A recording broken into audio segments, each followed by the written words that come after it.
আপনার রিকোয়ারমেন্টটা ছিল হচ্ছে আপনার 3/4 ডাউন, সো এটা হচ্ছে আপনার 16 মিলি পাথরটা। তো 16 মিলি ফুল স্টকটা চলে যাবে। হচ্ছে যেহেতু ডাউন মাল চাচ্ছে, ডাউন মালের মধ্যে এটা কিন্তু খুব জরুরি। বাকিগুলো হচ্ছে 3/4 দিয়ে দিচ্ছি। এই হচ্ছে কাঠিনি।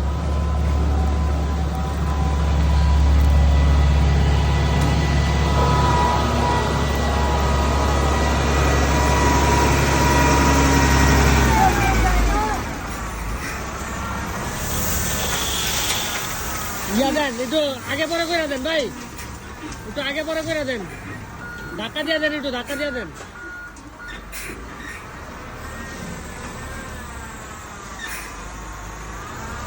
আরেক বাকেট ওটা লন, আগে আরেক বাকেট লন।